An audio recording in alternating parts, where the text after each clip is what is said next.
আসসালামু আলাইকুম বন্ধুরা, কেমন আছেন? আলহামদুলিল্লাহ আমরা ভালো আছি। তো আজকে বাইলে মাছের হাতে মাখা রেসিপি দেখাবো। এটাকে আমরা বলি বাইলে মাছের হাতে মাখা চচ্চড়ি। তো প্রথমে একটা দস্তার কড়াইতে বড় বড় 3টে পেঁয়াজ কুচি করে নিয়েছি। এবার লবণ দিয়ে দিলাম, পরিমাণ মতো হলুদের গুঁড়ো, মরিচের গুঁড়ো আর তেল দিয়ে নেব। এই রান্নাটার বিশেষত্বই হচ্ছে তেল আর পেঁয়াজ। এত সুন্দর করে হাতে চটকে নেব যেন পেঁয়াজটা একদম নরম হয়ে যায়। দেখুন আমি কিভাবে মেখে নিচ্ছি। এবার আমি হাফ চা চামচ জিরার গুঁড়ি দিয়ে আবার সুন্দর করে চটকাবো।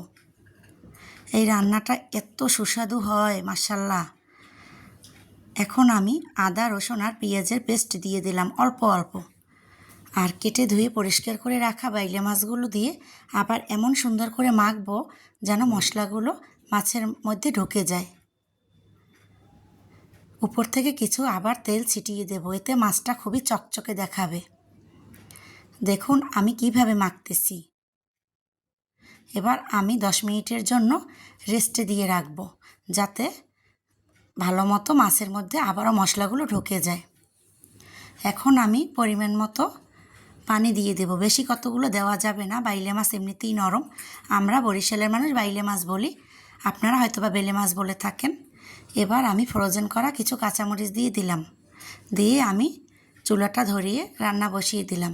এই মরিচগুলো আমার 30 টাকা কেজিতে কিনা, এখন 200 টাকা হয়ে গেছে। এভাবেই আমি মরিচ ফ্রোজেন করে রাখি। এই যে দেখুন, এবার আমি বিলাতি ধনিয়া পাতা দিয়ে দিলাম। যে কোনো ধনিয়া পাতা দিলেই হবে, তো আমি বর্ষার সময় এই পাতাটাই বেশি খাই।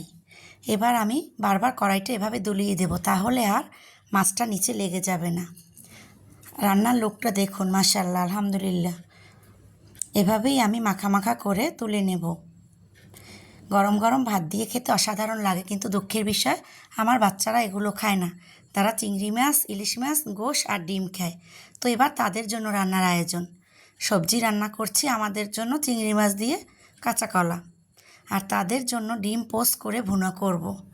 তারা তো আবার সবজিও খাবে না আর কিছুও না। এই যে ডিম পোস্ট করে ভুনা তাদের খুব পছন্দ। তো এই যে ডিম ভুনা হয়ে গেছে, কাঁচা কলা হয়ে গেছে, ডালও রান্না করব। ওই যে গরম গরম ভাত আর এক চুলোয় এবং ডাল রান্না করেছি। এখন আমি বিকেলে নাস্তার জন্য কিছু ছোলা বুট সেদ্ধ করে নেব।